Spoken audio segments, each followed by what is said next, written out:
Hey guys, welcome back to another video. So this video is going to be about how I made this little leopard gecko. So a little turnaround, little look up that way and underneath. So this little one is made from polymer clay, Cos clay feet. The body is a cotton fabric, which I've used what do you call it?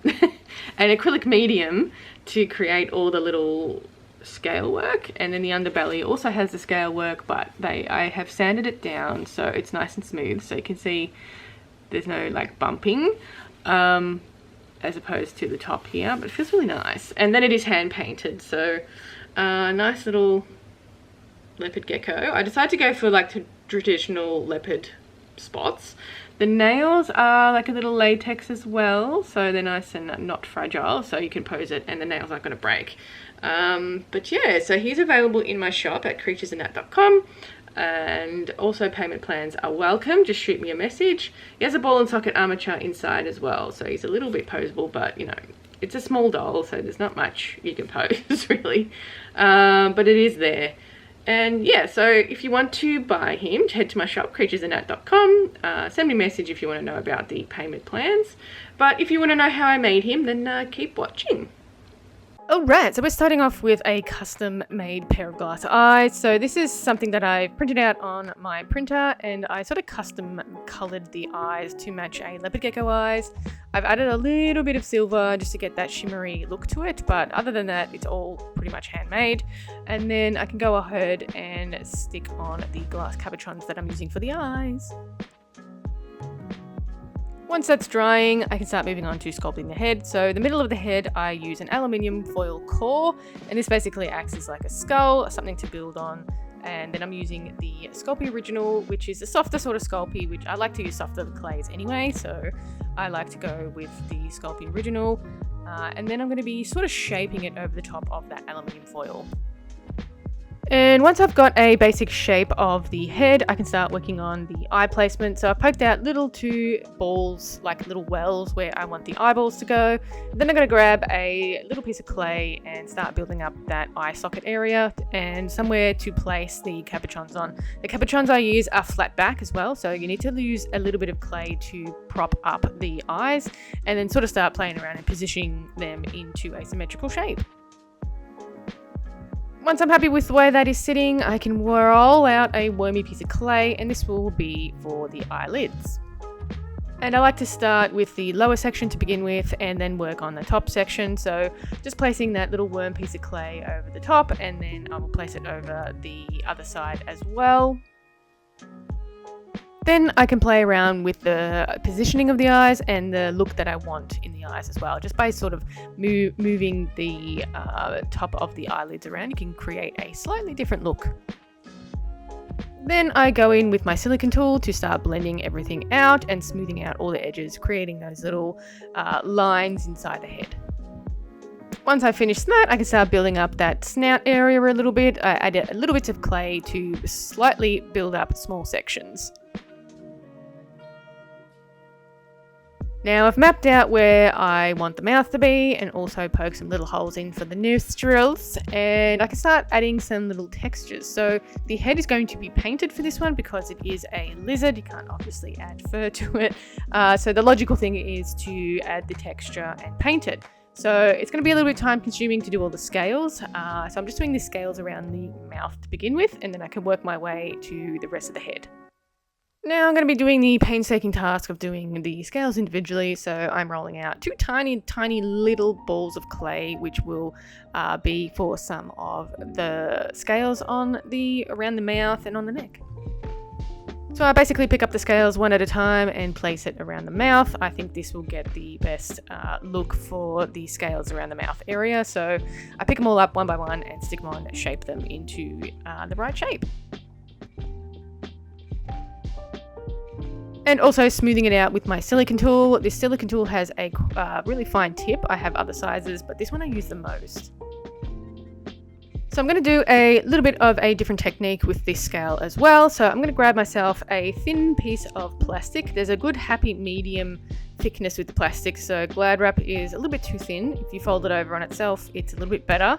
But some other plastics are too thick, so you can't quite get the texture through the plastic. So the point of the plastic is to create a texture rather than a scratch with your pin tool.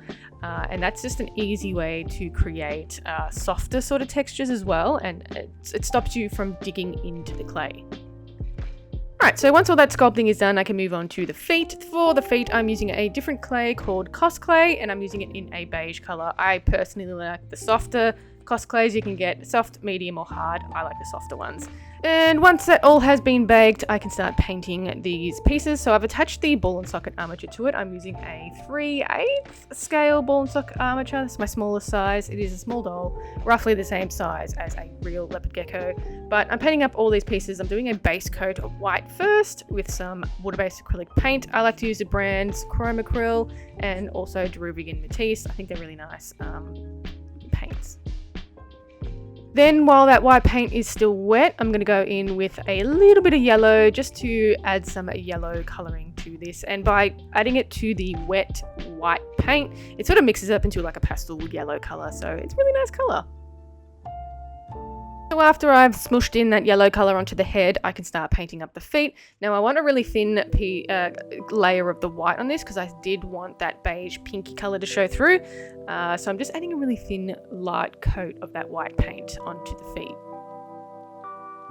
And once those are dry, I can start adding the black spots. So I went for a spotty Leopard Gecko this time. I know they come in a lot of different colours, so I want to do like a spotty type. I like spots, you know?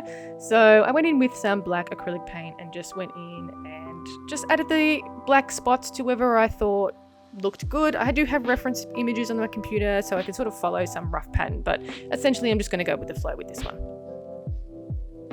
And I think the paint job on this doll was honestly my favourite part of the doll. I usually like the sculpting and the decorating. I suppose this is decorating, but yeah, the paint job was my favourite part on this doll. Then I'm going to go around the eyes and add a little bit of black eyeliner. So I think that really made the eyes popped and made it look a little bit more alive when I added this. So I'm just going to go in and fill that in. Same deal with the feet, just adding some spots sparingly. I'm not going to go overboard on the feet because I really want that pink to show through. Moving on to the armature. Once all the pieces have been dried, I can pop the armature together. So like I said, I'm using a 3/8 scale size ball and socket armature. You do need these little special pliers to pop these sockets on and off. It's like virtually impossible to put it together without it. So I have roughly made the armature, or popped all the pieces out together so I can just pop it all together. I've used my reference images on my computer to make sure I'm getting the dimensions and the sizing right.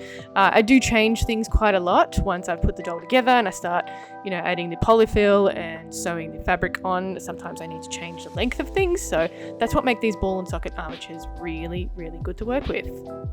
So once I've popped the armature together and I'm happy with the way it looks, I start adding some pipe cleaners around the armature. Now, this doesn't provide any structural integrity whatsoever. It's purely just for something for the polyfill to catch onto. When you're trying to needle felt it onto the plastic armature, it's quite slippery. So if you just add some pipe cleaners to it, it's really easy to stay in place. Then I can start the needle felting process, and because this is a small doll, the needle felting won't take too long. I like to use polyfill for this. You can use alpaca fibre as well, but that's quite expensive, and seeing as I'm going to be covering it in fabric anyway, I don't really need to use the alpaca fibre. I don't need it to be really, really refined. So I basically just wrap it around the entire armature to begin with, and then start building up some muscle tone.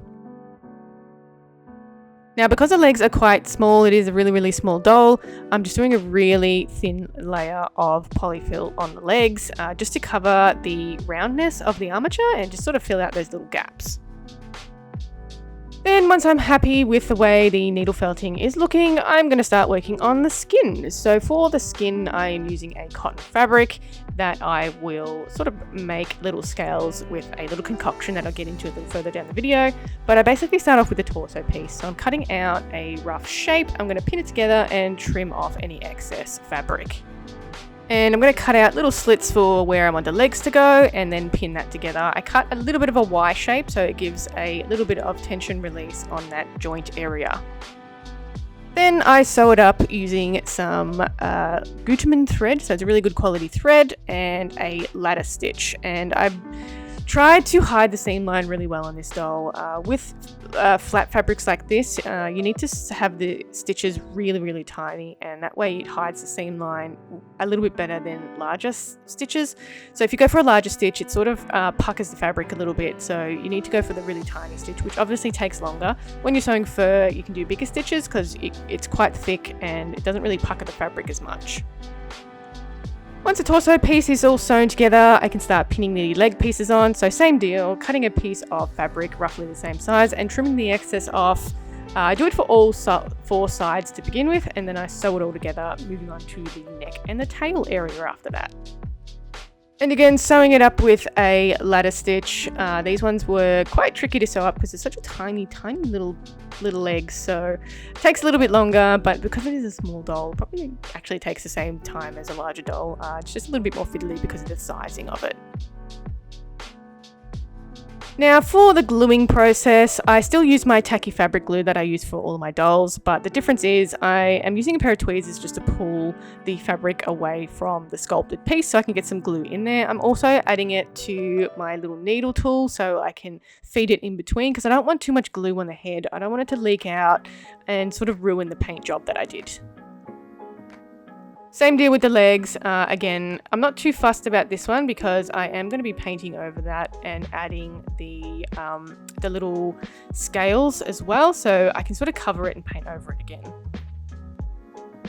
Now for the concoction that I made for the scales, this was a total experiment and it worked out really well, that I did on my chameleon art doll, so I wanted to do it for the leopard gecko as well. So the concoction is Mod Podge and Liquitex matte medium. It's like an acrylic medium. The reasoning why I mixed those two together, I tried both of them on their own. Wasn't really a fan of the way that turned out, but the acrylic medium sort of dried too hard and cracked. It was really easy to flake off and didn't really have that much flexibility to it. And the Mod Podge by itself dried really, really flat and shiny, so but it was flexible. So combining the two, I created a concoction that worked well as a little scale. Now I will do a proper tutorial about how I do these scales.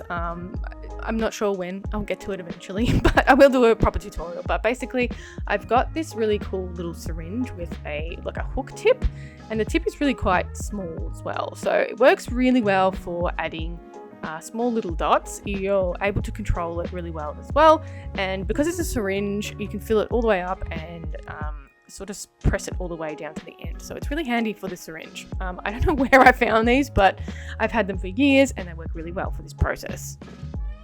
So this process went over a number of weeks because basically it takes a few hours to do sort of one little section, and then when you've fully done like the belly section, for example, you have to let it dry before you can move on to the other sections, because you don't want to accidentally, smudge it or get it on the table and ruin the way you've done the scales. So the sectioning, you have to wait until things are dry before moving on to the other sections, which, is really time consuming, but that's why I work on a couple of different dolls at the same time. And as you can see, I've started all the way down the middle, and that is where the seam line is. So it's a really easy way to hide seam lines and sort of strengthen them a little bit too. So I start off by following the seam line so I can hide it really well on the doll, and then branching out from there. Now for the underbelly, because the underbelly is quite smooth on a leopard gecko, I got out some of my sandpaper and just sanded the edges, the tips off the scales because they dry round, so I wanted them flat. So got out some sandpaper, sanded them flat, and it looked really well. Some people weren't happy on Facebook, one in particular. It's just really weird. Now, once everything is dry, we can start working on the painting process. So for the painting process, I want to add a little bit of that pinkish tone to it. So a little bit of that skin pinky tone to the body. So basically I mixed up a tiny bit of pink paint into white, and that creates the pink tone. So I went basically over the underbelly with that pinky tone and a little bit more onto the tail and the feet.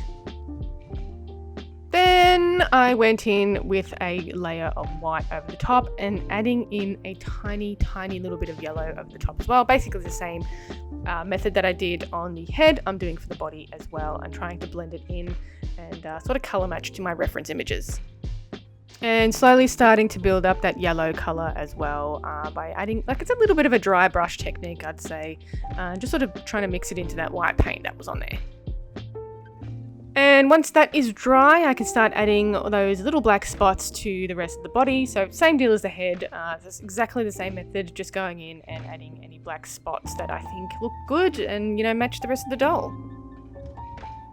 And for the tail, I sort of just started following a bit of a stripe line pattern for this one, obviously still with the dots, but following a little line pattern for it. And finally, just filling in some little dots here and there where I think it needs a little bit of extra spotting. So that's pretty much it for this video. This is how I made my little Leopard Gecko art doll. He is available in my shop, creaturesandart.com, so check that out. I do offer payment plans as well. If you want to check that out, just send me a message. I'm really flexible with them. But that's it. Yeah, I'll see you in the next one. Let me know what you think of this one and which other reptile you want me to make. You can also check me out on Facebook, Instagram, and TikTok. I'm live on TikTok quite often, so check me out over there. And don't forget to like, subscribe, comment, all that stuff helps my channel grow. And I'll see you in the next one. Bye, guys.